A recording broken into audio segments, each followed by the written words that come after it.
ஆண்டவராக இயேசு கிறிஸ்துவின் நாமத்தினாலே மீண்டும் இந்த காலை வேளையில் உங்களை சந்திப்பதில் மிகுந்த சந்தோஷம். இந்த முறை நாம் ஒரு வித்தியாசமான செய்தி ஒன்றை பார்க்க போகிறோம். வசனத்தை வாசித்து கொண்டிருந்த போது ஆண்டவர் எனக்கு சொல்லிக் கொடுத்த ஒரு விஷயத்தை தான் நான் உங்களோடு கூட பகிர்ந்து கொள்ள விரும்புகிறேன். தலைப்பு வசனமாக 2 கொரிந்தியர் 2ஆம் அதிகாரம் 11வது வசனத்தையும் எபேசியர் 6ஆம் அதிகாரம் 11வது வசனத்தையும் நான் வாசிக்க போகிறேன். 2 கொரிந்தியர் 2ஆம் அதிகாரம் 11வது வசனம். சாத்தானாலே நாம் மோசம் போகாதபடிக்கு அப்படி செய்தேன், அவனுடைய தந்திரங்கள் நமக்கு தெரியாதவைகள் அல்லவே.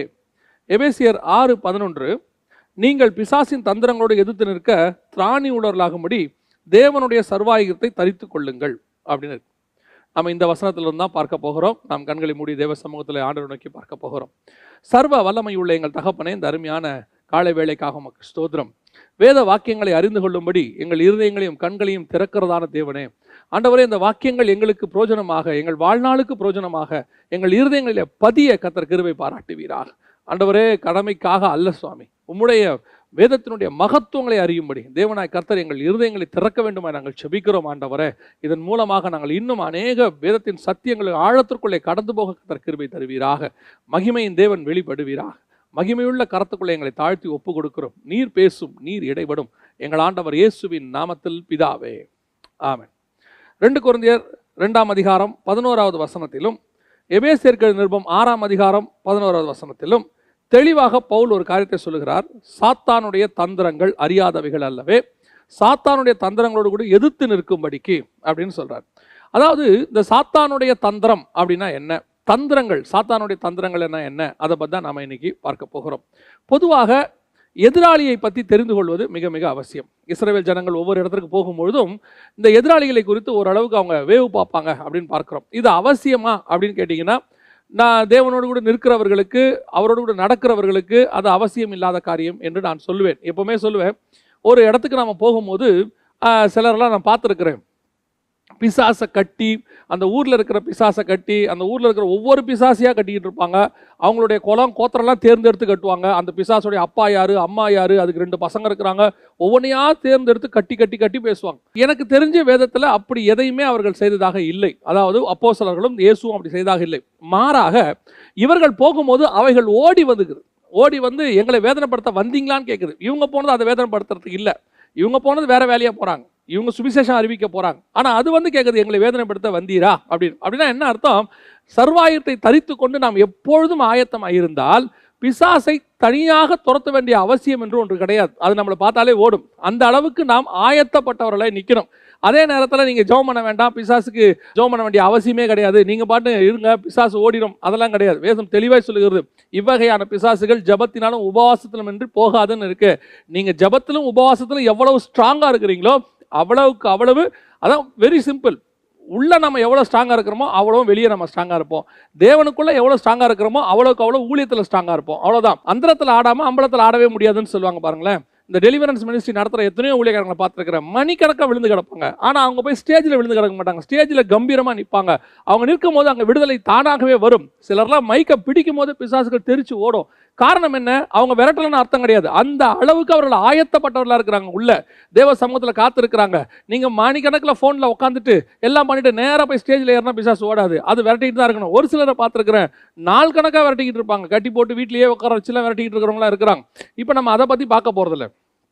நாம எதை பற்றி பார்க்க போறோம்னா, இந்த பிசாசின் தந்திரங்கள்னா என்ன. தந்திரம் வேறு, தந்திரம் என்பது வெளியே தெரியாமல் இருக்கும். தந்திரங்களை எதிர்த்து நிற்கணும்னு அவர் சொல்றார். இந்த பிசாசுடைய காரியங்களை ஒரு சிலரை பார்க்கும் பொழுது அவனுக்குள்ள இருக்கக்கூடியதான சில குணாதிசயங்கள், அதை வேதத்தில் ஆண்டவர் தெளிவாக சொல்லி வச்சிருக்கிறாரு. அதை பற்றி தான் நம்ம பார்க்க போறோம். முதலாவதாக அவனுக்குள்ளே ஒரு தந்திரமான காரியம் ஒன்றை அவன் செய்கிறான். என்ன செய்கிறான்? மார்க் எழுதின சுவிசேஷம் 3ஆம் அதிகாரம் 26வது வசனத்திலும், லூக்கா எழுதின சுவிசேஷம் 11ஆம் அதிகாரம் 18வது வசனத்திலும் இயேசு சொல்லக்கூடியதான மிக முக்கியமான வார்த்தைகளில் ஒன்று என்னன்னு கேட்டா, பிசாசுடைய ராஜ்யத்துக்குள்ள ஒரு மனம் இருக்குதாமா. அந்த ஒரு மனதை பத்தி இயேசு லூக்கா எழுதின சுவிசேஷம் 11:18 விதமாய் சொல்லுகிறார். சாத்தானும் தனக்குத்தானே விரோதமாய் பிரிந்திருந்தால் அவன் ராஜ்யம் எப்படி நிலை நிற்கும் அப்படின்னு கேட்கிறார். அப்படின்னா என்ன அர்த்தம்? சாத்தானுக்குள்ள ஒரு மனம் இருக்கு. இந்த ஒரு மனம் எதுக்கு அப்படிங்கிறது தான் ரொம்ப இம்பார்ட்டன்ட். அதான் அவன் தந்திரம். இந்த சாத்தானுக்குள்ள இருக்கிற ஒரு மனம் இருக்குது, இது ஆத்துமாக்களை மோசம் போக்குவதற்காக. அதாவது அவனுடைய ராஜ்யத்தினுடைய எல்லை. இப்போ இந்தியா இருக்குது. இந்தியாக்குள்ள 29 மாநிலங்கள் இருக்குது. இந்த 29 மாநிலங்களும் ஒருமனமாக இருக்கிறதா? அப்படி இருந்தாதான் இந்தியாங்கிற நாடு கட்டமைப்போடு கூட இருக்கும். இந்த இந்தியாங்கிற நாடு ஒரு ஒத்துமையா இல்லாம ஒவ்வொரு மாநிலமும் ஒவ்வொரு விதமா இருந்துச்சுன்னா எதிராளிகள் உள்ளே நுழைவதற்கு அது சாதகமாயிரும். அப்ப பிசாசு எப்படிப்பட்டவனா இருக்கிறானமா, ரொம்ப ஸ்ட்ராங்கா இருக்கான ஒரு மனதுல. எந்த அளவுக்கு இந்த உலகத்தின் அதிபதியான இயேசு வர்ற வரைக்கும் பிசாசு அப்படிதான் இருந்துச்சாம், பயங்கர ஸ்ட்ராங். பிசாசு நல்லா தெரிஞ்சுக்கொள்ளுங்க, கிரேக்க பிசாசு, இந்திய பிசாசு, சீன பிசாசு எப்படி வேணா இருக்கட்டும், அந்த ஊர்ல பிசாசு ஒரு மாதிரி இருக்கும். அங்க போனீங்கன்னா வலு சர்ப்பம், அது மாதிரி சைனாலலாம் பார்த்தீங்கன்னா பயங்கரமான டிராகன் இப்படி வழிபடுவாங்க.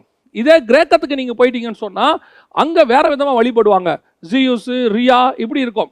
இப்போ ஒவ்வொரு நாட்டில் ஒவ்வொன்று. இப்போ நீங்கள் நார்வே போல நாடுக்கு சாத்தானே டைரெக்டாக வழிபடுவாங்க. சாத்தானே இதெல்லாம் சாத்தானுக்கு வேற பேர் கொடுத்து வழிபடுறது, அங்கே சாத்தானே வழிபடுவாங்க. இப்படி ஒவ்வொரு ஊருக்கு ஒவ்வொரு மாவட்டத்துக்கு இப்படி எல்லாமே இருக்கும். ஆனால் அத்தனையும் ஒரு மனமாக இருக்குதான். ஒரு மனமா இருந்து அவன் ராஜ்யத்தை அவன் கட்டி கொண்டிருக்கிறானாமா. எனக்கு ரொம்ப ஆச்சரியம், ஒரு அரசாங்கம் 5 வருஷம் ஒன்றா நடக்க மாட்டேங்குது. என்ன காரணம்?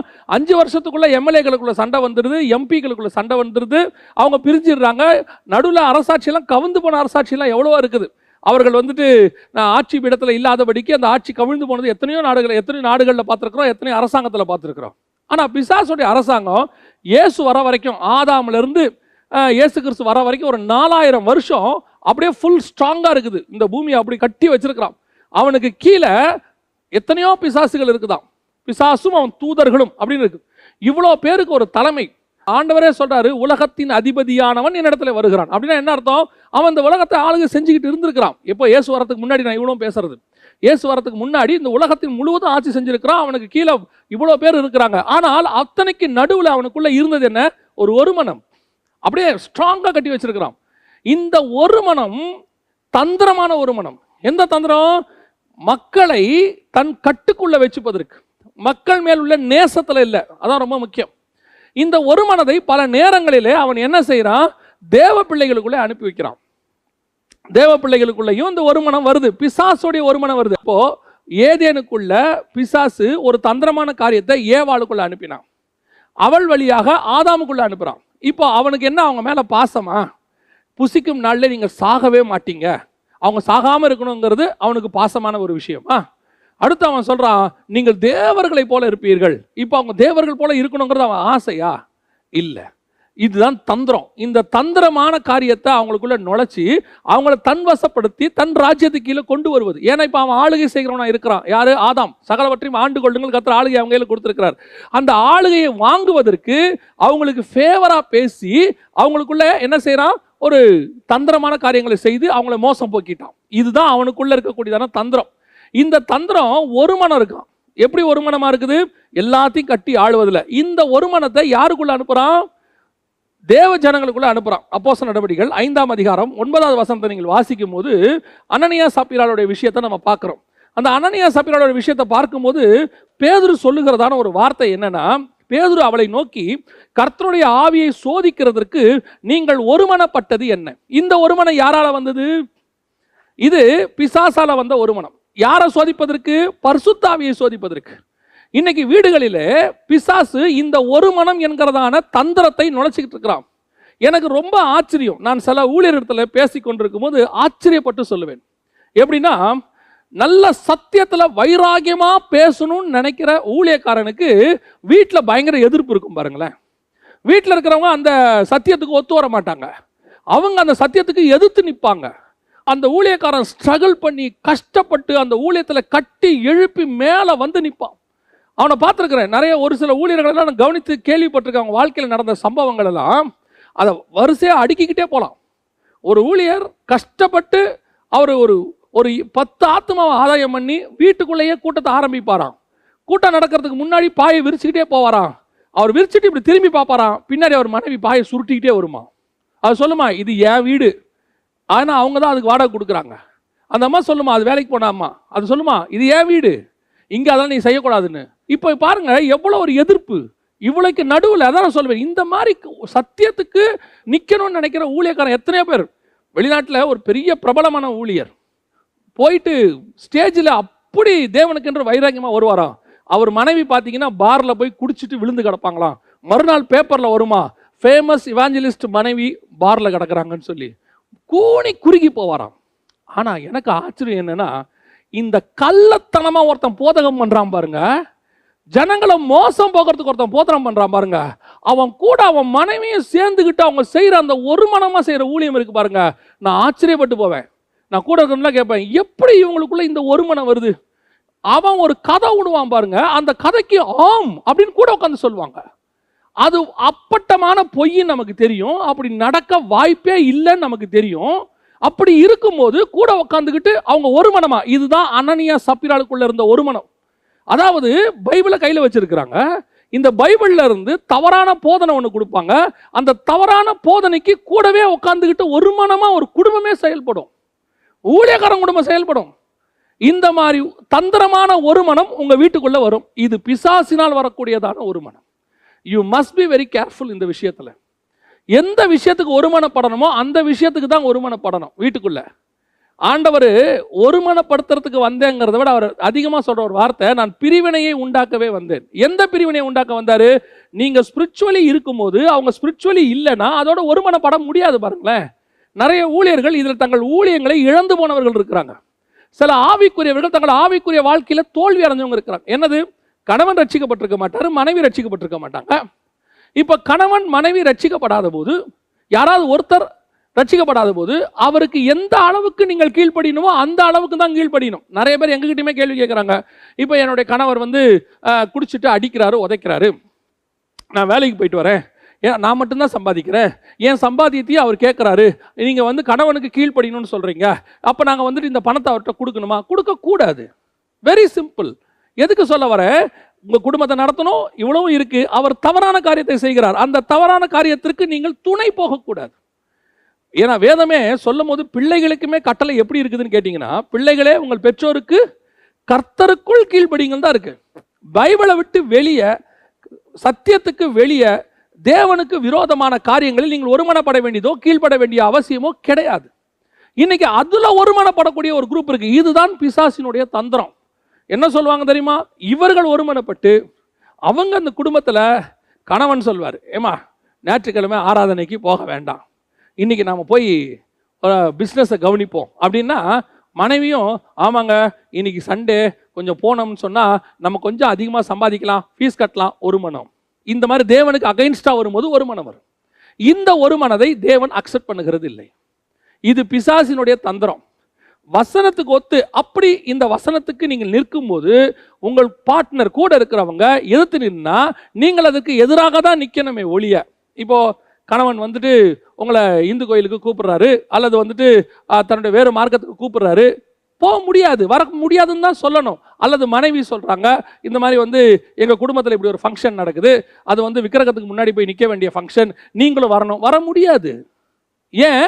இது பைபிளுக்கு அகைன்ஸ்ட். அதுக்கு ஒருமனப்படக்கூடாது. அதுக்கு ஒருமனப்படுறதா அனனியா சப்பீராளாய் மாறிடுவோம். தந்திரங்கள், பிசாசு அழகா தந்திரம் பண்ணுவான். அப்படியே அதாவது சில நேரத்தில் என்னன்னா பாசிட்டிவா பேசுவான் பிசாசு. பாசிட்டிவா பேசும்போது நம்ம எப்படி செய்வோம்னா, ஐயோ நம்ம இப்படி செஞ்சுதான் ஆகணுமோ.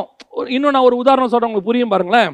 சில நேரங்களில் சில ஊழியர்கள் அரசாங்கத்தில் ஒரு சட்டம் போடுவாங்க, அந்த சட்டம் பைபிளுக்கு அகைன்ஸ்டா இருக்கும், அந்த சட்டத்துக்கு கீழ்ப்படியணும்னு சில ஊழியர்களும் பேசுவாங்க. இப்போ உதாரணமா ஓரின சேர்க்கை வந்துச்சு, சட்டப்படி வந்துச்சு, நமக்கு நீதிமன்றத்தின்படி அது வந்துச்சு.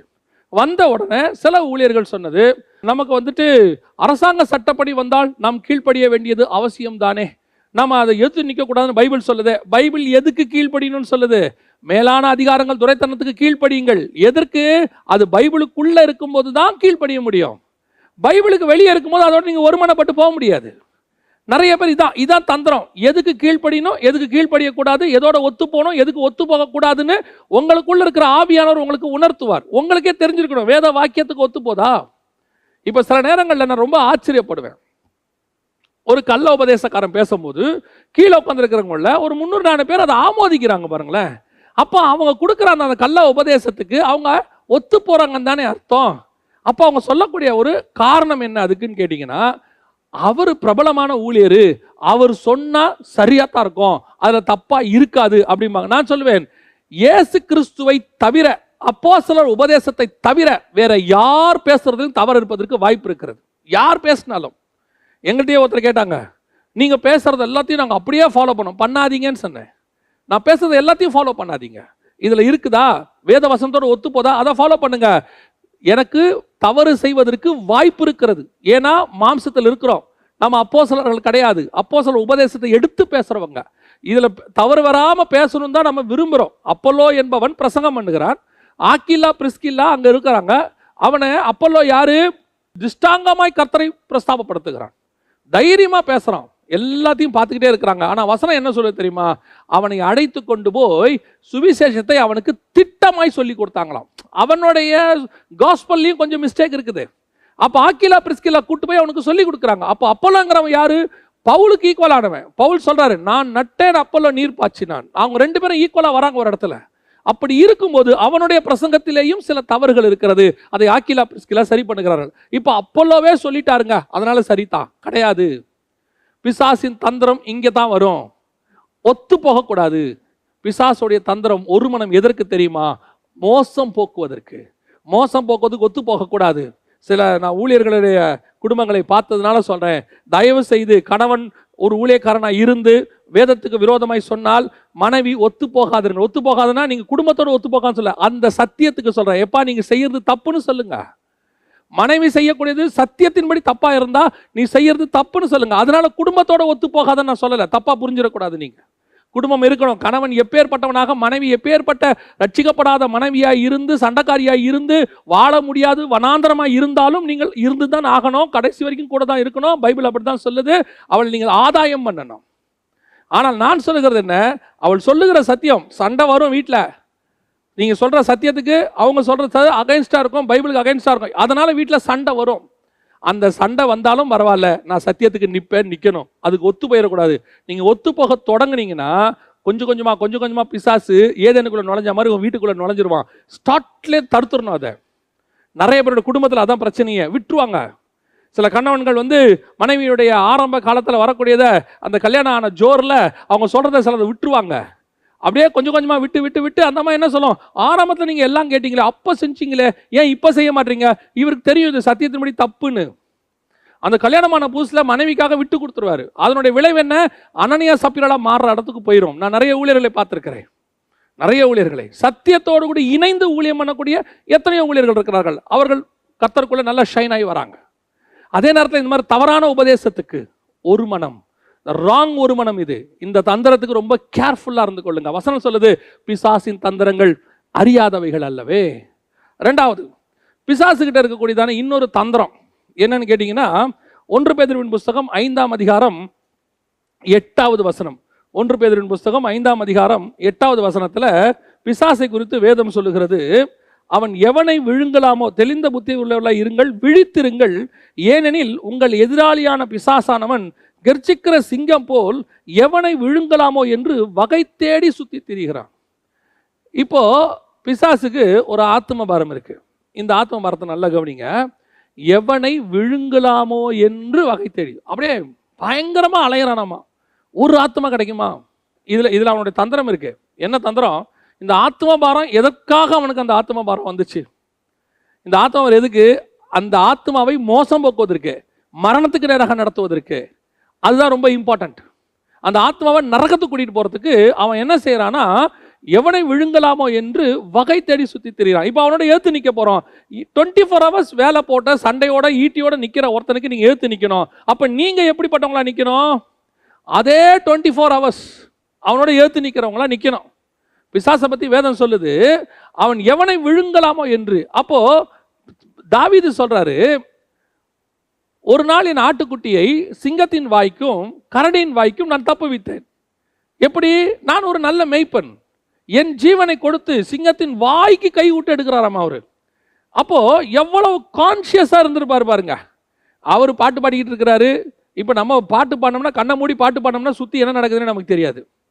கண்ணை மூடி பாட்டு பாடின பிறகு நம்ம பாட்டெல்லாம் முடிஞ்ச பிறகு யோசித்து பார்த்தோம்னா அதுக்கு பிறகு நம்மளை சுற்றி நிறைய காரியங்கள் நடந்திருக்கும். ஆனால் தாவீது சங்கீதக்காரன், அவர் வனாந்தரத்தில் பாட்டு பாடிக்கிட்டு இருக்கிறாரு. அவர் பாட்டு பாடுறது மட்டும் அவர் வேலை இல்லை, வர சிங்கத்துக்கு இருந்து ஆட்டை காப்பாற்றுறது அவருடைய வேலை. அந்த சிங்கம் எப்படிப்பட்ட சிங்கம்? ஒரு ஆடு கிடைச்சா போதும் அப்படி உள்ள தாவி வர சிங்கம். ஆனா அந்த சிங்கத்துக்கிட்ட தாவி போய் கையை உள்ள விட்டு அந்த ஆட்டுக்குட்டியை காப்பாற்றக்கூடியவனாக இருந்தான் தாவீது. இதுதான் பிசாசுகிட்ட இருக்கிற ஆத்ம பாரம். அதே ஆத்ம பாரம் தாவீது கிட்ட இருந்துச்சு. தாவீது கிட்ட இருந்ததுக்கும் சிங்கத்துக்கிட்ட இருந்ததுக்கும் என்ன? அந்த சிங்கம் பசிக்கு அந்த ஆட்டை அடிச்சுச்சு, தன் பசிக்கு எப்படியாவது இரையாக்கி கொள்ளணும்னு. ஆனா தாவீது கிட்ட இருந்தது பசி அல்ல, அன்பு. அந்த ஆட்டுக்குட்டியின் ஜீவனை நான் காப்பாற்ற வேண்டும். அந்த ஆத்ம பாரம் தான் நமக்கு இருக்கணும். பிசாசுக்கு இருக்கிற ஆத்ம பாரம் தந்திரமானது. எவனை விழுங்கலாமோ என்று வகை தேடி என்ன செய்யறான்? சுத்தி திரிகிறானாம். அதே ஆத்ம பாரம் உங்களுக்கு எனக்கு இருக்கணும். யார் எந்த ஆத்மாவை ரட்சிக்க முடியும்? ஒரு ஆத்மா இன்னைக்கு கிடைக்குமா? நம்மளை கிராஸ் பண்ணி ஒருத்தர் கூட ஆண்டவர் அறியாம போயிடக்கூடாது. அதுதான் எவனை விழுங்கலாமோன்னு நம்ம அலையறதுக்கு ஒரு அடையாளம். பவுலை பத்தி சொல்லுது, வழியில் கண்டவர்களிடத்துல எல்லாம் அவன் தர்க்கம் பண்ணினானாம். ஒருத்தர் கூட அவன் விடலை பாருங்களேன். யார் கிடைச்சாலும் சரி இயேசுவை பத்தி பேசிடுவான், சொல்லிடுவான், வாய்ப்பு கிடைச்சா சொல்லிடுவான். அதான் அவர் சொல்றாரு, சமயம் வாய்த்தாலும் வாய்க்கா விட்டாலும் சுவிசேஷத்தை பிரசங்கிக்கணும். ஏன் சமயம் வாய்த்தாலும் வாய்க்கா விட்டாலும் பாவத்தை பிரசங்கிக்கிற ஒருத்தன் நம்ம பக்கத்துல நிக்கிறான். ஒரு சான்ஸ் கிடைச்சா போதும் உள்ள விஷ விதையை போறதுக்கு அவன் ரெடியா இருக்கிறான். ஒரு சான்ஸ் கிடைச்சா போதும் களையை விதைக்கிறதுக்கு ரெடியா இருக்கிறான். எப்பத்துல இருந்து? அந்த ஆத்மா மேல அவனுக்கு எப்போ பிறந்துச்சோ அப்பத்துல இருந்து. நல்லா கவனிங்க, பிசாசு ஆத்மாவை ஆதாயம் பண்ணும்போது பயமுறுத்தி ஆதாயம் பண்றது இல்லை. பாத்தீங்களா? அப்படியே பல்லு கில்ல எல்லாம் காட்டி அப்படியே வந்து கொடூரமா நின்று, நீ இப்போ என்னை சேவிக்காவிட்டால் உன்னை குத்தி கொலை பண்ணிடுவேன் அப்படி சொல்லியிருக்காது. எந்த பிசாசும் அப்படி சொல்லாது. நீங்க பார்த்துருக்கீங்களா? பிசாசு ஒரு ஆத்ம ஆதாயம் பண்றது எல்லாமே ரொம்ப மைல்டா, அவனுக்கு மாம்சத்துக்கு சந்தோஷம் கொடுக்கக்கூடியதா, அவனை அரவணைச்சு போகிறதா, அவன் கண்களுக்கு இச்சைய, அவனுடைய ஜீவனத்துக்கு ஒரு பெருமைய, அவன் மாம்சத்துக்கு ஒரு இச்சைய அப்படியே கொடுத்து அப்படியே மைல்டா தட்டி தட்டி தட்டி தட்டி அடிச்சுட்டு போயிடுறான். நாம இன்னைக்கு என்ன செய்யறோம்? அந்த தந்திரத்தோட எடுத்து நிற்க வேண்டிய ஆட்கள் நம்ம என்ன செய்யறோம்? சொல்லும் போதே சுவிசேஷம் எப்படி சொல்றோம்? இயேசு அன்பு கூர்ந்து சுவிசேஷம் சொன்னார். இயேசுடைய அன்புல தான் சுவிசேஷமே வந்துச்சு. இன்னைக்கு நம்ம அன்புல சுவிசேஷம் வருதா? இன்னைக்கு நமக்கு வருதா? ஒரு ஆத்மா மேல அன்பு இருக்குதா நமக்கு? இன்னைக்கு எத்தனை பேர் கடமைக்காக ஊழியம் பண்றவங்க இருக்கிறாங்க, எத்தனை பேர் கடமைக்காக சுவிசேஷம் சொல்றவங்க இருக்கிறாங்க. ஏன்னா இது எனக்கு சர்வைவ், நான் இதுல வாழ்றேன், நான் இதுல சம்பாதிச்சு என் குடும்பத்தை காப்பாத்துறேன், வேற வழியே கிடையாது, நான் ஊழியத்துக்கு போயே ஆகணும், இல்லாவிட்டால் என் குடும்பம் நடுத்தரில் நிற்கும். அதுக்கு நீ போய் ஒரு ஊழியம் பண்ணி ஒரு சுவிசேஷம் சொல்லி எனக்கு ஒரு மீட்டிங் வந்தே ஆகணும்னு நீ நினைச்சீங்கன்னா நீங்கள் ஆத்ம பாரத்தோடு கூட பண்ணவில்லை, குடும்ப பாரத்தோடு கூட பண்ணுகிறீர்கள். ஆனா பிசாசுக்கு இருக்கிறது ஆத்ம பாரம். எவனை விழுங்கலாமோ அவனுக்கு பாருங்க அதுல என்ன இருக்கு? அவன் அந்த ஆத்மா ஆதாயம் பண்ணி எங்க கொண்டு போறான்? நரகத்துக்கு கொண்டு போறான். நரகத்துக்கு கூட்டிட்டு போறதுல அவனுக்கு என்னங்க பெனிஃபிட்? அவனும் கடைசி அதே நரகத்துல போய் அழிய தானே போறான். அவனுக்கு தெரியாதா அவனுக்கு என்று உண்டாக்கப்பட்ட நரகம்? ஆனாலும் கூட எனக்கு இதுல ஒரு பிரோஜனமும் இல்லை. ஆனால் இந்த ஆத்மாவை கொண்டு போய் நான் நரகத்துல சேர்ப்பேன். ஏன் நரகத்துல நீ என்ன கவர்மெண்டா நடத்த போறான்? அவன் நரகத்துல போய் எரிஞ்சு அழிய போறான். 20ஆம் அதிகாரம் வெளிப்படுத்துற விசேஷம் சொல்லுது, சாத்தான் நரகத்துல தள்ளப்பட்டான்னு. ஒரு பிரதிபலன் கிடையாதுங்க அவனுக்கு, ஒரு பிரதிபலன் கிடையாது. அவனுக்கு கிடைக்கிறதா ஒன்னே ஒண்ணுதான், என்ன தெரியுமா? அவனை ஆதாயம் பண்ணா அந்த பிசாசுக்கு அவன் கூட நிற்பான், தேவனுக்கு எதிர்த்து நிற்பான். ஆத்ம ஆதாயம் பண்ணாவிட்டாலும் ஒருவேளை அந்த ஆத்மா தேவனை ஏற்றுக்கொண்டால் அது தேவனோடு கூட நிற்கும், இவனை ஏற்று நிற்கும். அவ்வளவுதான் நடக்க போகுது. ஆனா அவன் பாருங்க அந்த ஆத்மாக்கு எவ்வளவு கொள்ளை பொருளா எடுக்கணும்னு ஓடி வரான் பாருங்க. அந்த ஆத்மா பாருந்தா உங்களுக்கு எனக்கு வந்துருச்சுன்னு வச்சுக்கோங்க, அவனை ஈஸியா ஏற்று நின்றுடலாம். ஏன் அவன் ராஜ்யத்தை நம்மளால எதுக்கவே முடியல? ஏன் அவன் ராஜ்யத்தை நம்மளால வந்துட்டு போட்டி போட முடியல? இத்தனைக்கும் ஆண்டவர் நம்மகிட்ட சர்வ ஆயுதத்தை கொடுத்துருக்கிறாராமா. விசுவாசம் என்னும் கேடகம் இருக்குது, வசனம் என்னும் பட்டயம் இருக்கு, ரட்சிப்பு என்னும் தலைச்சீரா இருக்குது, இவ்வளவு இருக்கு நம்ம கிட்ட. இவ்வளத்தையும் வச்சுக்கிட்டு நம்மளால என்ன செய்ய முடியல? அவங்ககிட்ட சண்டை போட முடியல. பாருங்களேன், நான் சொல்றது நிதர்சனமான உண்மை, அவ்வளவுதான். நிறைய பேர் இதை ஒத்துக்க மாட்டாங்க, ஆனா உண்மை அதுதான். சாத்தானுடைய எதிர்த்து நிற்கிறது. இவங்க சாத்தானை பார்த்து பயப்படுறவங்க எத்தனையோ பேர் இருக்கிறாங்க. சாத்தானால் பயன்படுத்தப்படுகிற மனுஷர்களை பார்த்து இவங்க பயப்படுவாங்க. ஐயோ அது அந்த டீமுங்க, இது இந்த டீமுங்க, அது அந்த மதவாத டீமுங்க, இது அவங்கெல்லாம் பயங்கர ஸ்ட்ராங்குங்க. அப்போ உலகத்தில் இருக்கிறவனிலும் உன்னில் இருக்கிறவர் பெரியவர்னு இருக்குது. அவர் யாரு? ஏன் உங்களுக்கு எனக்கு அந்த தைரியம் வர மாட்டேங்குது? நல்லா தெரிஞ்சுக்கொள்ளுங்க, ஒரு பெனிஃபிட் இருக்கு. ஒரு வேளை அவங்களுக்கு அடிக்கிற உரிமை இருக்கு. அதாவது நான் சொல்றது ஸ்பிரிச்சுவலி சொல்றேன், சட்டப்படி அந்த உரிமை கிடையாது, ஸ்பிரிச்சுவலி அவங்க அடிப்பாங்க. இயேசுநாதர் சொல்லியிருக்கிறார், உங்களை அடிப்பார்கள், உங்களை ஆலயங்களுக்கு புறம்பாக்குவார்கள், உங்களை கொலை செய்வார்கள் எல்லாம் சொல்லியிருக்கிறாங்க. ஒன்று தெரியுமா, அவனுக்கு அந்த அளவுக்கு தான் இருக்கு. அவனை நம்ம அடிச்சிட்டான்னு வச்சுக்கோங்க, அங்க நம்ம வளர ஆரம்பிக்கிறோம்னு அர்த்தம். ஒரு சொட்டு ரத்தத்தை சிந்திட்டோன்னு வச்சுக்கோங்க, அங்க சபை வரப்போகுதுன்னு அர்த்தம். நம்மளை அந்த இடத்துல அவன் கீழே தள்ளிட்டானா நம்ம மேலே எழும்ப போறோம்னு அர்த்தம். நம்மளை அவன் மிதிச்சிட்டானா நம்ம காலுக்கு கீழே அவன் வர போறான்னு அர்த்தம். நாம் உபத்திரவத்திலே உயர்த்தப்பட்டவர்கள், நாம் மரணத்திலே ஜீவனோடு கூட எழுந்தவர்கள். அந்த வல்லமை, உயிர்த்தெழுந்த கிறிஸ்துவினுடைய வல்லமை உங்களுக்குள்ள எனக்குள்ள இருக்கும் போது உங்களுக்கு எனக்கு எவ்வளவு ஆத்மபாரம் இருக்கணும். நம்ம எதுக்கு மினிஸ்ட்ரி பண்ணோம்? நம்ம வாழ்றதுக்கு, நம்ம குடும்பத்தை வாழ்றதுக்கா? தேவையே கிடையாது. நம்ம குடும்பத்தை பரலோகம் நடத்தும், நம்மளை பரலோகம் நடத்தும், தேவையானதை பரலோகம் கொடுக்கும். ஆனா உங்க வேலை, என் வேலை என்ன தெரியுமா? எவனை விழுங்கலாமோ என்று, யாருக்கு இந்த சுவிசேஷத்தை சொல்லலாம். அதான் வசனம் சொல்லுது, பவுல் எப்படியாவது இந்த காஸ்பலை சொல்லிடணுமா. அவர் சொல்றாரு, எப்படியாவது இந்த காஸ்பலை சொல்லிடு. எனக்கு அவருடைய ஹிஸ்டரியை படிக்கும் போது, அப்போஸ்தலர் படிக்கல, ஆச்சரியமா இருக்குதுங்க.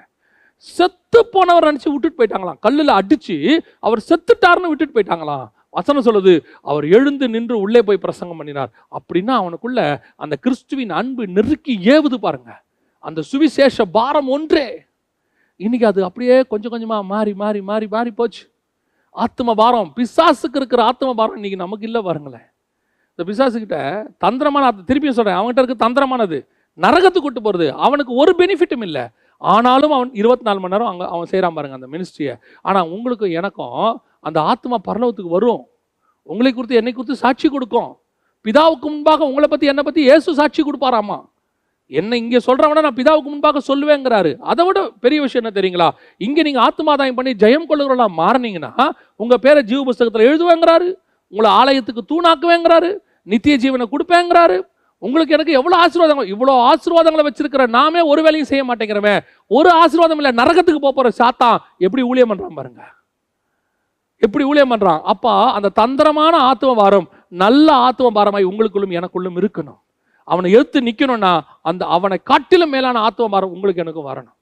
அதை விட பெரிய விஷயம் என்ன தெரியுங்களா? இந்த ஆத்மா மேலே அவனுக்கு இருக்கிற அந்த பாரம் எந்த அளவுக்கு எப்படி இருக்குன்னு நான் உங்களுக்கு சொல்கிறேன். லூக்கா எழுதின சுவிசேஷம் 4ஆம் அதிகாரம் 13வது வசனத்தில், அந்த 4ஆம் அதிகாரத்தில் இயேசு சோதிக்கப்படுறார். வனாந்தரத்துக்கு கூட்டிகிட்டு போய் சோதிக்கப்படுறார். நம்ம எல்லாருக்கும் தெரியும். சோதிக்கப்பட்ட இயேசு ஜெயிச்சிடறாரு சாத்தான. நல்லா கவனிச்சுக்கொள்ளுங்க. 3 ரவுண்டாக நடக்குது. முதல்ல வனாந்தரத்தில், அடுத்து தேவாலயத்து முப்பரைக்கின் மேலே, அடுத்து மலைக்கு மேலே. 3 ரவுண்டு. 3 ரவுண்ட்லேயும் இயேசு ஜெயிச்சிட்டார். வசனம் என்ன சொல்லு தெரியுமா? அந்த லூக்கா 4:13 சாத்தான் இயேசுவை விட்டு சில காலம் விலகி இருந்தான். கொஞ்ச நேரம், கொஞ்ச காலம் அப்படின்னா என்ன அர்த்தம்? போயிட்டு திருப்பி வந்துட்டான். இதுதான் ஆத்ம பாரம். ஒரு ஆத்மா நமக்கு செட் ஆகலை, அந்த ஆத்மா நம்ம கையை விட்டு போயிருச்சு, ஆனால் அதை விட அவன் தயாராக இல்லை. இப்போ விடுவோம், திருப்பி பிடிப்போம், கொஞ்ச நாள் ஆகட்டும். திருப்பி என்ன பண்ணுறான்? ஊர்களுக்கு போகும்போது ஆடுகளை விட்டு கல்லடியை பார்க்குறான், இயேசு மறைந்து போகிறார். மலைக்கு மேலே கொண்டு போய் கீழே தள்ள பார்க்குறான், இயேசு மறைந்து போகிறார். அவரை எப்படியாவது அவர் வாயிலேருந்து ஒரு கெட்ட வார்த்தையை வர வச்சிடணும், தப்பான வார்த்தையை வர வச்சிடணும் அவரை பேச பார்க்குறான். அவர் ஞானமாக இருக்கிறார். கடைசியா பிதாவின் சித்தத்தை சிலுவையில் செஞ்சுக்கிட்டு இருக்கும்போது கடைசி முயற்சி, நீ தேவனுடைய குமாரனை இறங்கி கீழே வா. அவன் கடைசியா அவர் எதுக்கு வந்தாரோ அதில் கை வைக்கிறான். ஏன்னா அவர் தேவனுடைய குமாரன்னு ப்ரூவ் பண்ண தான் வந்தார். இந்த பூமிக்கு அவர் வந்ததே அதுக்கு தான் வந்தார். அங்கே கை வைக்கிறான், நீ தேவனுடைய குமாரனை என்னால் கீழே இறங்கி வா. அப்போ கூட பிதாவின் சித்தத்தை செய்து அவனை ஜெயிக்கிறாரு. அப்படின்னா பிசாசு அடுத்து அடுத்து அடுத்து அந்த ஆத்மாவை எப்பத்தில் ஆரம்பிப்பான் தெரியுமா? எப்போ பிறக்கும் போது ஆரம்பிக்கிறான் அவரை கொலை பண்ணுறதுக்கு. ஒருவேளை இவர் கிறிஸ்துவா இருப்பாரோ அப்படின்னு நினச்சிக்கிட்டு எப்போ வரான்? சிலுவை வரைக்கும் 33 வருஷம் விடாமுயற்சி, ஆத்மாவை பின்தொடர்தல். இன்னைக்கு நமக்குள்ள என்ன இருக்கு? ஆத்மா பாரம் எந்த அளவுக்கு இருக்குது? அவனுக்கு இருந்தது அவரை கொல்லவும் அழிக்கவும் தான். அதுக்கு வரான் அவன் வந்தது அவரை கொல்றதுக்கு. ஆனால் நித்திய ஜீவனை கையில் வச்சிருக்கிற நீங்கள் நானும் ஆத்மாவை எப்படி ஃபாலோ பண்ணுறோம்?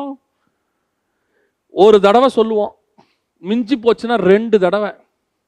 விஷயம் தெரியுமா? அதுக்கப்புறம் என்ன சொல்லுவோம் தெரியுமா? அது உருப்படாதுங்க, அதுக்கு சொல்லியாச்சு, அதெல்லாம் நரகத்துக்கு போகிறோங்க. அரகன்சி, ஆர்த்தடாக்ஸ் அவங்கெல்லாம் அவ்வளோத்தான். இதுக்கப்புறம் நீங்கள் யார் நியாயம் இருக்கிறதுக்கு? உங்களுக்கு எனக்கு என்ன வேலை? ஒரு பிசாசே திருப்பி திருப்பி வந்துக்கிட்டு இருக்குது. நாம் ஏதாவது ஒரு தடவைக்கு மேலே இன்னொரு நாள் சொல்லுவோமா? நமக்கு ஆண்டவர் கொடுத்தது என்ன? நான் சொல்கிறது எல்லாருக்கும் சொல்லலை. உங்கள் அண்ணன், உங்கள் தங்கச்சி, உங்கள் அக்கா, உங்கள் தம்பி, உங்கள் கணவன், உங்கள் மனைவி, உங்கள் வீட்டில் இருக்கிறவங்க, சொந்தக்காரங்க, நண்பர்கள், கூட இருக்கிறவங்க, கூட வேலை பார்க்குறவங்க, இவங்களை ரெகுலராக டெய்லி பார்க்குறீங்க. என்னைக்காவது இவங்களுக்கு ஒரு தடவை சொல்லியிருப்பீங்க, அவங்க கேட்க மாட்டேன்னு சொல்லிட்டாங்க, விட்டுருங்க. கொஞ்ச நாள் ஜெபம் பண்ணிக்கிட்டே இருக்கணும். திருப்பி ஒரு சான்ஸ் கிடைக்குதா அவங்களுக்கு போய் சொல்லணும். ஒரு துக்கத்தோடு இருக்கிறாங்களா, அந்த நேரத்தில் ஆறுதலா ஒரு 4 வார்த்தை.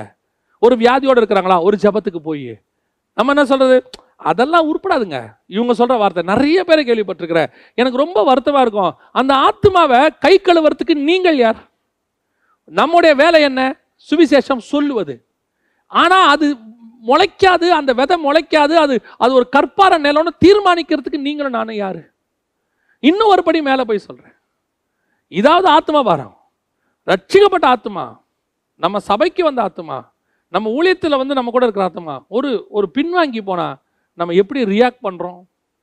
நான் ஒரு ஊழியரோட உட்காந்து பேசிக்கிட்டு இருந்தேன். அந்த மனுஷன் கண்ணில் தண்ணி, பேசும்போதே தண்ணி வருது. எதனால அவர் கண்ணில் தண்ணி வருதுன்னு தெரியல. ஆனால் நார்மலாக பேசிக்கிட்டு இருக்கிறார். பேசும்போது, ஏன் பாஸ்டர் ரொம்ப உடம்பு சரியில்லையா, ஏதோ கண்ணில் தண்ணியாக இருக்குது, ஏதோ தலைவலியா? இல்லை அண்ணே, சபையிலேருந்து ஒரு ஆத்மா போயிடுச்சு. ரொம்ப வருஷமாக வந்துட்டு இருந்தாங்க, திடீர்னு இப்படி போயிட்டாங்க. தன்னை அறியாமலே அந்த மனுஷன் அழ ஆரம்பித்தார். அழன்ற அவசியம் இல்லை. இன்னைக்கு அழணும். இன்னைக்கு உள்ள காலகட்டத்துக்கு சொல்றேன். யார் அழறா? இன்னைக்கு நம்ம சொல்றது என்ன? ஒன்று போனா கர்த்தர் 100 கொடுப்பார். எல்லாம் சொல்றது போட்டோம், திமிர் பிடிச்சது போட்டோம். 1 போனா 100 கொடுப்பார். இன்னும் ஒரு படி மேல போய் சொல்றாங்க, போய் அதி வாங்கி மிதி வாங்கி அது திரும்பி வரும். என்ன ஆவி உடையவர்கள் நீங்களும் நானும். தன்னை சபித்து தெரியாதுன்னு சொல்லி தன்னை கேவலப்படுத்தின பேதுருவுக்கு இன்விடேஷன் கொடுக்கிறாரு. பேதுருவை வர சொல்லுங்க. கேட்குறாரு, என்மேல் அன்பா இருக்கிறியாப்பா? அவனை நம்பி தான் ஊழியத்தை கொடுக்குறாரு. இன்னைக்கு நாம ஒரு தவறு செஞ்சா அத்தோட க்ளோஸ். அவனை ஃபினிஷ் பண்ணிடணும், அவன் ஊழியத்தை மூடிடணும், அந்த ஆவிக்குரிய வாழ்க்கையை நாசம் பண்ணிடணும். சபையில் ஒருத்தன் தப்பு செஞ்சுட்டான், இருக்கட்டும். இங்கே நிற்கிற எல்லாருமே தப்பு செய்யாதவங்க தானா? பூர்ண பரிசுத்தவான்கள் தானா? தவறு செய்யட்டும், திருந்துவதற்கான வாய்ப்பு பரலோகமே கொடுக்குது. ஏன் நீங்களும் கொடுக்க மாட்டோம்? நம்ம சொல்ற வார்த்தை என்ன? அவங்க உருப்பிட மாட்டாங்க. அவங்கள சபையோட தள்ளி வைக்க வேண்டாம். ஒருவேளை ஊழியத்தில் இருக்கிறவங்க தப்பு செய்கிறாங்களா, அந்த ஊழியத்திலிருந்து கொஞ்சம் ஒதுக்கி வைங்க, நல்லது. அந்த ஊழியத்தை விட்டு கொஞ்சம் ஒதுக்கி வச்சு நீங்கள் கொஞ்ச நாள் வந்துக்கிட்டு இருங்க. மீண்டும் அந்த இதெல்லாம் சரியான பிறகு திருப்பி இந்த ஊழியத்தை நீங்கள் செய்யலான்னு சொல்லலாம். ஒரேடியாக அவங்கள ஒழிச்சு தள்ளி, அவங்கள பார்க்கும் போதெல்லாம் மேலே நிற்கும் போது மெசேஜ்லாம் சாடமாடையாக அடிச்சு, இந்த புல்பிட்டை எத்தனை பேர் தங்கள் சுய மாம்சத்துக்கு பயன்படுத்திக்கிட்டு இருக்கிறோம்? தங்களுடைய சுய விருப்புகளை சொல்ற இடமா புல்பிட்டு? ஒரு மனுஷனுக்கு நீங்க ஆலோசனை சொல்ல விரும்பினாலோ அல்லது கடிந்து கொள்ள விரும்பினாலோ அவனை கண்டம் பண்ண விரும்பினாலோ தைரியமா கூப்பிட்டு தனியா சொல்லுங்க. இந்த ஒரு மனுஷனுக்காக உட்கார்ந்து இருக்கிற மொத்த காங்கிரிகேஷனுக்கும் பேசுறீங்க. நீங்க என்ன சொல்றீங்க? அவனை வச்சு எல்லாருக்கும் சொல்ற அவசியம் இல்லை, அவனுக்கு சொல்லுங்க. அதை விட்டுட்டு அந்த ஆத்மா இனி சபைக்கே வரக்கூடாது. அப்படியே அவனையும் அவன் குடும்பத்தையும் அப்படியே கார்னர் பண்ணி அப்படியே சாடமாடியா பேசி எத்தனை விசுவாசி அழுவு தெரியுமா? எத்தனை விசுவாசி அப்படியே சபைக்கு போனாலே அவர் எங்களை தான் பேசுறாருன்றது எங்களுக்கு நல்லா தெரியுது. அத்தனை பேருக்கும் தெரியுது எங்களை தான் பேசுறாருன்னு. ஆனா சாடமாடையா அடிக்கிறது. அதனால அந்த ஆத்மா ரட்சிக்கப்படுமா? அந்த ஆத்மா அறுப்புண்டு போகுமா? நம் வாயின் வார்த்தைகள் அத்தனையும் அந்த ஆத்மாவை காப்பாற்றுவதற்காக இருக்க வேண்டுமே ஒழிய அந்த ஆத்மா நரகத்துக்கு போறதா இருக்கக்கூடாது. புல்பிட்டிலிருந்து மாம்சத்துல ஒரு நாளும் பேசாதிருங்கள். புல்பிட் என்பது கர்த்தர் நமக்கு கொடுத்திருக்கிறதான இந்த உலகத்திலேயே இருக்கிற மேன்மையான ஸ்தலம். இந்த இடம் இருக்குது. இந்த இடத்துக்கு வருவதற்கு ஆண்டவர் உங்களை உருவாக்கி இருக்கிறார் தாயின் கருவிலிருந்து. சர்வ சாதாரணமா இந்த இடத்துக்கு வந்து நம்ம நிக்கல பாருங்களேன். நம்ம பிரசங்கம் பண்ணி 10 பேர் கேட்கறான்றது எவ்வளோ பெரிய விஷயம். நம்ம வீட்டிலேயே நம்ம பிரசங்கத்தை யாரும் ஒரு காலத்தில் கேட்க மாட்டாங்க. நம்ம ஏதாவது சொன்னா கேட்க மாட்டாங்க.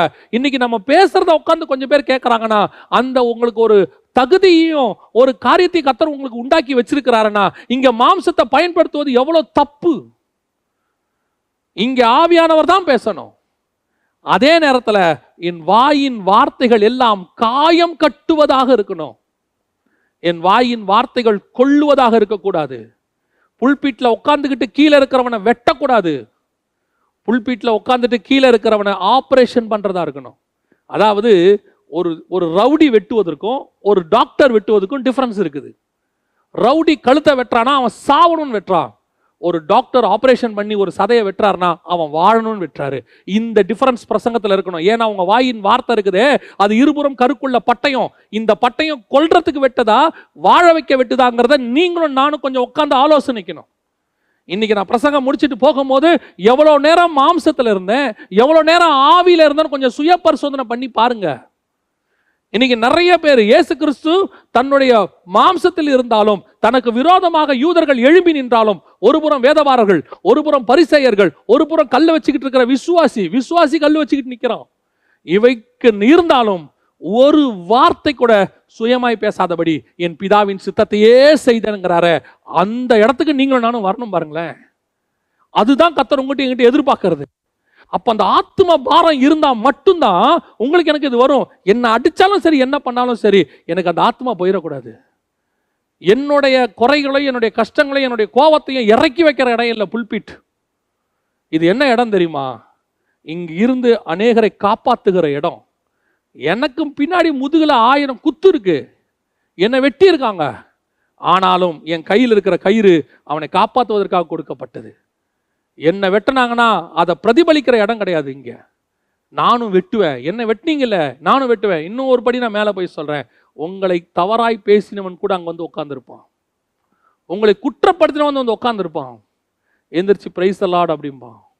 வேற வழியே கிடையாது, நீ பிரைஸ் தி லார்ட் தான் சொல்லணும். நீ கடும் பாவி, வெளியே போடான் சபையை விட்டு சொல்றதுக்கு வேற யாருக்கும் அருகதை கிடையாது. ஏன்னா அது நீங்க சம்பாதிச்ச சபை இல்லை, கர்த்தர் ரத்தத்தால் சம்பாதித்த சபை. மோசேய 3 மாசத்துல கொல்ல பார்த்தான். அதுக்கு பிறகு அவன் எங்க வந்து அந்த ஆத்மா ஆதாயம் பண்றான் தெரியுமா? 120வது வயசுல கண்மலையை அடிக்க வைக்கிறான். 120 years அவன் ஃபாலோ பண்ணியிருக்கிறான் மோசேய. பின்னாடியே ஆதாயம் பண்ணிட்டான் பாருங்க. ஆதாயம் பண்ணி அதுக்கப்புறம் கர்த்தர் மோசே மேல கிருபையா அவன் சரீரத்தை கொண்டு போயிட்டாரு. அப்ப கூட போய் கேட்கறான், மோசேயின் சரீரம் எங்க? ஏன்? இதுக்காக நான் 120 வருஷம் வேலை பார்த்திருக்கிறேன், 120 years வேலை பார்த்திருக்கிறேன். இது தந்திரம், அவனுக்குள்ள இருக்கிறது தந்திரம். என்ன தந்திரம்? அதை கொண்டு போய் நரகத்தில் எப்படியாவது தள்ளிடணுமே. அந்த ஆத்ம பாரம் உங்களுக்கு எனக்கும் பரலோகத்துக்கு தள்ளணுமேன்னு வந்தா எப்படி இருக்கும்? ஐயோ, லாஸ்ட் மினிட்லயே அதை நான் காப்பாத்திடணுமே. சிலர்லாம் உங்களுக்கு விரோதமா பேசினவங்க அடிபட்டு ஹாஸ்பிட்டல்ல இருக்கிறாங்கன்னு கேள்விப்பட்டு சீரியஸா இருக்கிறாங்கன்னா இங்க உட்காந்து நீங்க என்ன பேசுறீங்க? அவனுக்கு அது நடந்துச்சு. காரணம், எனக்கு விரோதமா பேசினா, ஊழியக்காரனுக்கு விரோதமா பேசினா நடக்குமா? கர்த்தர் அடிச்சு போட்டிருக்கிறாரு. அவனுக்கு இன்னும் இருக்குது, நீ சரியான ஆவி உடையவன் அல்ல. கிறிஸ்துவின் ஆவி எப்படிப்பட்டது தெரியுமா? பதறி போய் ஓடும். இந்த லாஸ்ட் மினிட்ல அவனை காப்பாற்ற முடியுமா? நீங்க போய் நின்று பாருங்களேன். அவன் கண்ணில் வர தண்ணி இருக்க, அதை அவனை பரலோகத்துக்கு கூட்டு போயிடும். இவ்வளோ பேசின என் ஊழியக்காரன் வந்து நிற்கிறானே, எனக்காக வந்து நிற்கிறாரு, எனக்காக ஜெபம் பண்றாரு. ஆண்டவரே, அவன் பிழைக்கிறானோ இல்லையோ நமக்கு தெரியாது. ஆனா அவன் மனம் திரும்பி அந்த ஆத்மா பரலோகத்துக்கு போயிடும். அதுக்கு தானங்க நம்ம ஊழியம் பண்ண வந்தோம். கண்டம் பண்ணணும். எதுக்கு? தப்பு பண்றவனை கண்டம் பண்ணணும். ஆனா அந்த கண்டம்னேஷன் எவ்வளவு தூரத்தில் இருக்கணும் தெரியுமா? அவன் சாகிற அளவில் அல்ல, அவன் பிழைக்கிற அளவில். பிசாசு கிட்ட இருந்தது எப்படி தந்திரம்? எப்படியாவது நரகத்துக்கு கூட்டிட்டு போயிடணும். இது அவங்ககிட்ட இருந்த தந்திரம். நாம கற்றுக்கொள்ள வேண்டியது, நாம தெரிந்து கொள்ள வேண்டிய ஒரு விஷயம் இதுல என்ன தெரியுமா? அவனை ஏற்று நிற்கிற நாம அவனை காட்டிலும் ஆத்ம பாரம் உள்ளவர்களாக இருக்கணும். அந்த ஆத்மாக்காக அவன் சாகிற வரைக்கும் நம்ம முயற்சி பண்ணிக்கிட்டே இருக்கணும். சான்ஸ் கிடைக்குமா, சான்ஸ் கிடைக்குமா, சான்ஸ் கிடைக்குமான்னு ஓடிட்டே இருக்கணும். ஒரு சான்ஸ் கிடைச்சா விட்டுறக்கூடாது. உங்களுடைய சுயத்தை அங்கே கலக்கக்கூடாது. அங்கதான் பிசாசு கொண்டாடுவான். நீ ஏன் போற இப்போ? உன்னை எப்படி பேசினா அவன், உன்னை என்ன பண்ணா, இந்த இந்த இந்த கசப்பை உனக்குள்ள போட்டுருவான். ஏன்னா இப்ப நீங்க போனீங்கன்னா அவனை காப்பாத்திடுவீங்கன்னு அவனுக்கு தெரியும். அப்பதான் நம்ம போகணும். ரைட், போலாம். பேசத்தானப்பா செஞ்ச, அதனால நான் குறைஞ்சிடலையே. இன்னும் சொல்ல போனா அவன் பேசினதற்காக நான் வளர்ந்திருக்கிறேன். கர்த்தர் அவன் நிமித்தம் என்னை உயர்த்திருக்கிறார். தாவீது சொல்றாரு, சீமேயின் பேசின நிமித்தமாவது கர்த்தர் என்னை உயர்த்துவார். அந்த உயர்வை கர்த்தர் ஒன்று கட்டளையிட்டு இருப்பாரு. அதனால நம்ம ஒன்றும் குறைஞ்சிட மாட்டோம். நம்மளை தப்பா ஒருத்தன் பேசுறதுனால, இல்லை ஒருத்தன் நம்ம ஊழியத்தை தப்பா பேசுறதுனாலையோ நம்மை அபிஷேகம் பண்ண அபிஷேகம் மாறாது. நம்மளை அபிஷேகம் பண்ணவர் கர்த்தர்.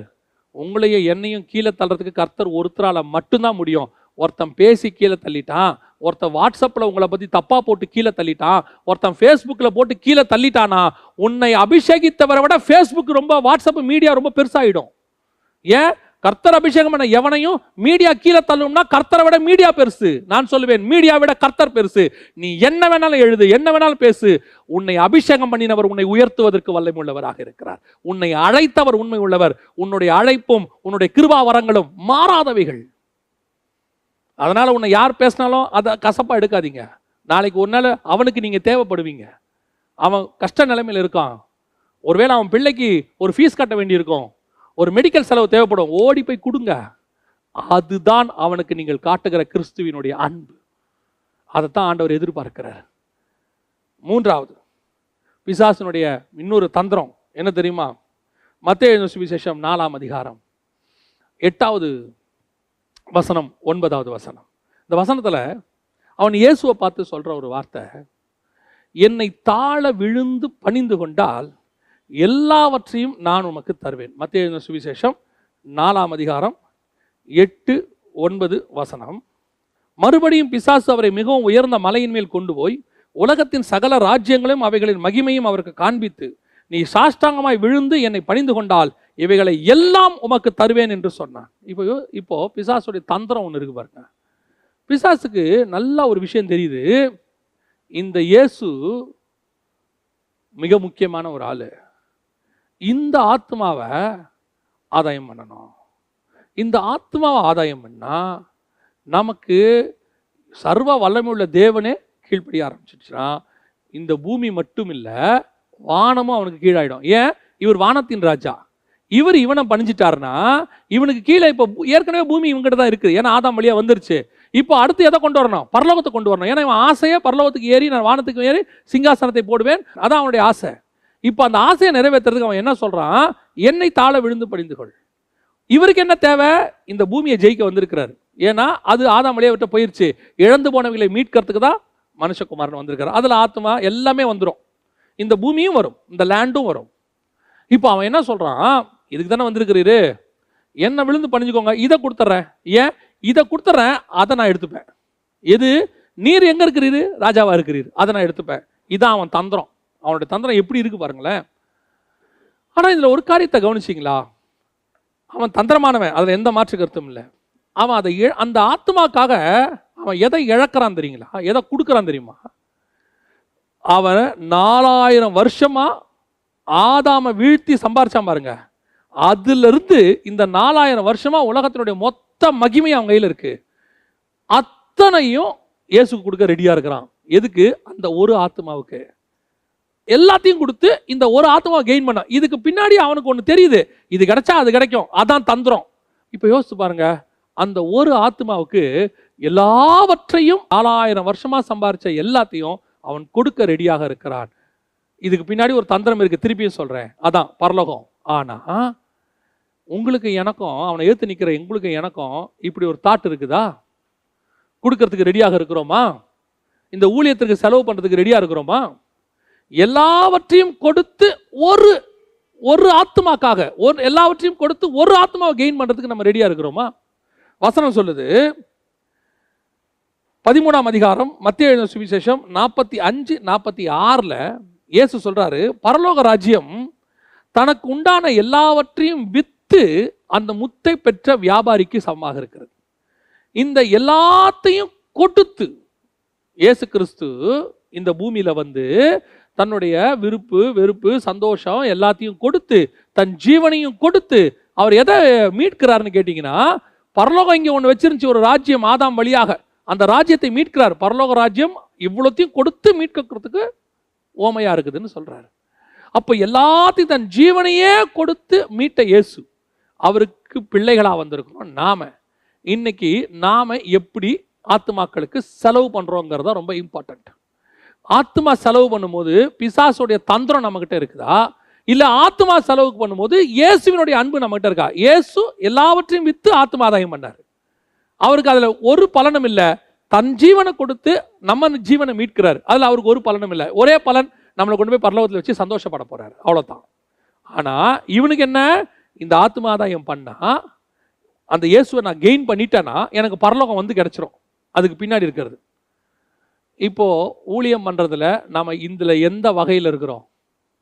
எதுல இருக்கிறோம்? இந்த ஊழியம் பண்ணா இது கிடைக்கும் அப்படின்னு சொல்லி நீ மினிஸ்ட்ரி பண்ணினா நீ சாத்தானுடைய ஊழியக்காரன். தந்திரம்.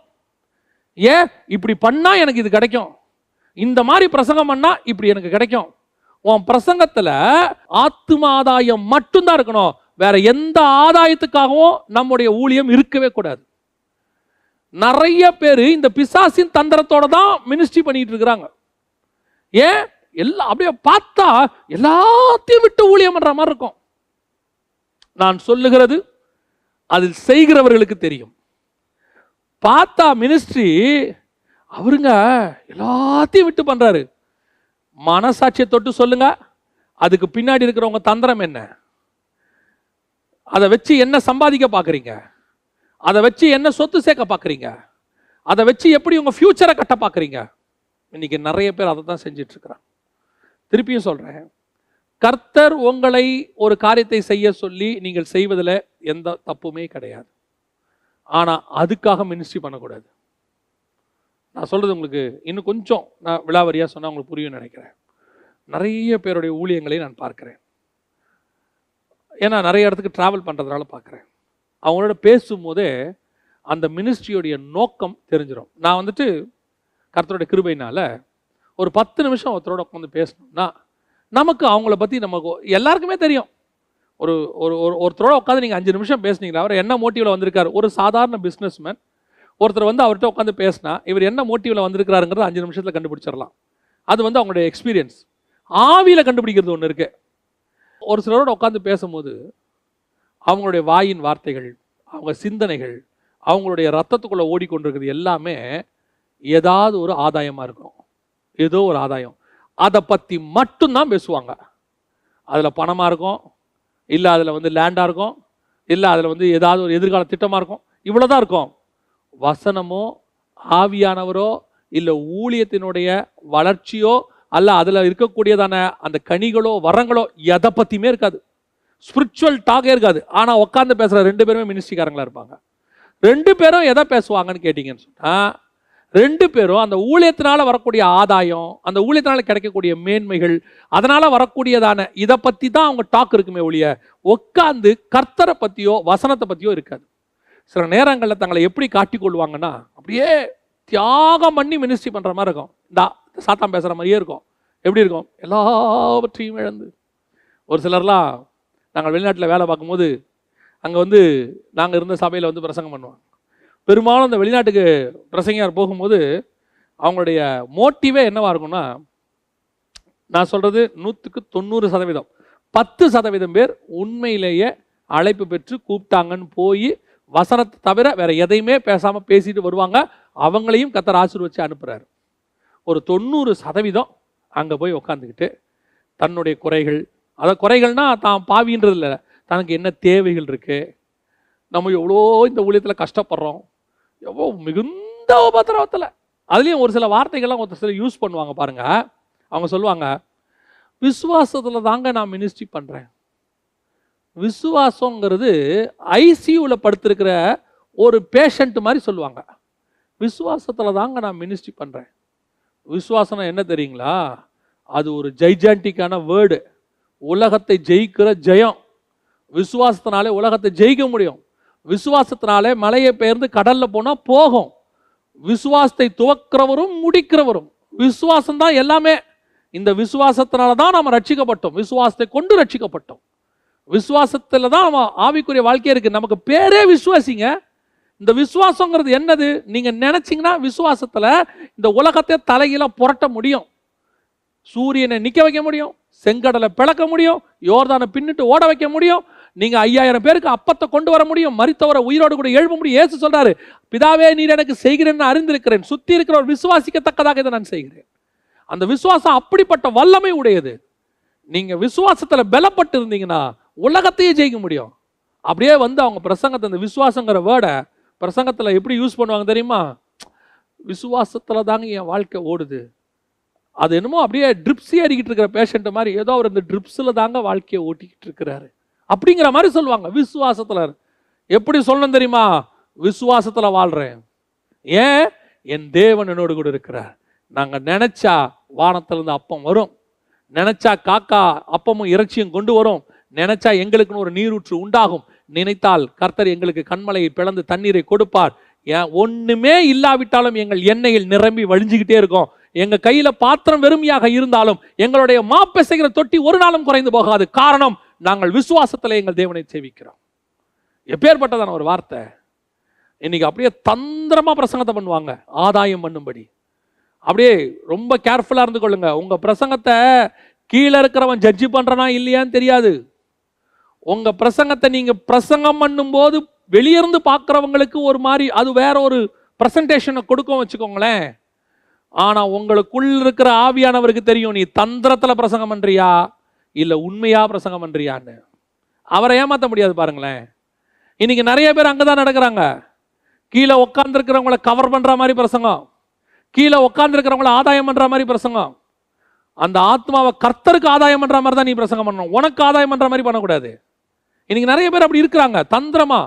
அதுக்கு அவங்க செய்யற காரியம் பார்த்தீங்கன்னா அப்படியே எல்லாத்தையும் அவங்களுக்கு ஊத்துன மாதிரி, அவங்க வாழ்க்கையில ஒண்ணுமே இல்லாத மாதிரியும், அவங்க அப்படியே உபத்திரவத்தின் மத்தியில் இருக்கிற மாதிரியும் அப்படியே தந்திரமா. நான் சொல்லுவேன், உன்னுடைய கண்ணீர் போலியானதா உண்மையானதா என்பதை பரலோகம் பார்த்துக்கிட்டு இருக்கு.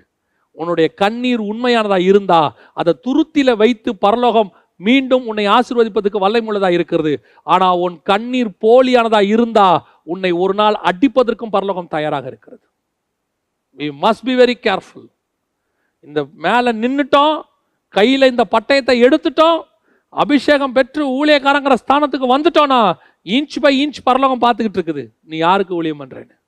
இன்னைக்கு நிறைய பேர் அப்படித்தான், அப்படியே என்னை தாழ விழுந்து பணிந்து கொண்டார், எல்லாத்தையும் நான் இழக்க தயாரா இருக்கேன், ஒரு ஆத்மாக்காக நான் எவ்வளோ வேணாலும் செலவு பண்ணுவேங்க. எத்தனை ஊழியர்களை நாங்கள் பார்த்துருக்கோம் தெரியுமா? 10 கிலோமீட்டர் 20 கிலோமீட்டர் 30 கிலோமீட்டர் ஒரு ஆத்மா சந்திக்கிறதுக்கு மலை மேலே போவாங்க. அப்படியே போய் மலை மேலே ஏறி போய் அப்படி சந்திச்சு அங்கே போனால் ஒரு 4 தான் இருக்கும், 4 ஆத்மாக்கள் இருக்கிறோம். ஆனாலும் ரெகுலராக போய் பார்ப்பாங்க. அவர்களுக்கு மத்தியில் மேடையில் ஏறி நம்மால் சொல்லுவாங்க பாருங்க, காரில் 300 கிலோமீட்டர் கவலையோடு கூட போனேன்.